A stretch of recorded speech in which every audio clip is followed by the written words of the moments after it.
કોડીનારમાં police અને food and drugs વિભાગનો સંયુક્ત દરોડો, શંકાસ્પદ ઘીનો જથ્થો ઝડપાયો. ગીર સોમનાથ જિલ્લાના કોડીનાર ખાતેથી પોલીસ અને ખોરાક અને ઔષધ નિયમન તંત્રની ટીમે સંયુક્ત કાર્યવાહી કરી શંકાસ્પદ ઘીનો જથ્થો ઝડપી પાડ્યો છે. તાજેતરમાં કોડીનાર પોલીસ સ્ટેશનની ટીમને શંકાસ્પદ ઘીના જથ્થા અંગે બાતમી મળી હતી.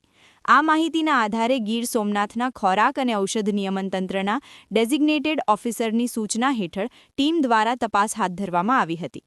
તપાસ દરમિયાન અંદાજે 105 કિલોગ્રામ જેટલો શંકાસ્પદ ઘીનો જથ્થો મળી આવ્યો હતો.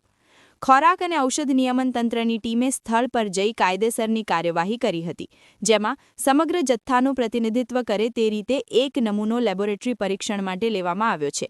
નમૂનો લીધા બાદ બાકી રહેલો 104.2 કિલોગ્રામ જથ્થો સીઝ કરવામાં આવ્યો છે, જેની અંદાજિત કિંમત ₹20,840 આંકવામાં આવી છે. હાલમાં આ સીઝ કરેલો જથ્થો કોડીનાર પોલીસ સ્ટેશન ખાતે રાખવામાં આવ્યો હોવાનું યાદીમાં જણાવેલ છે. અહેવાલ VI જીકાણી, ચીફ એડિટર, રાજવંશ ન્યૂઝ.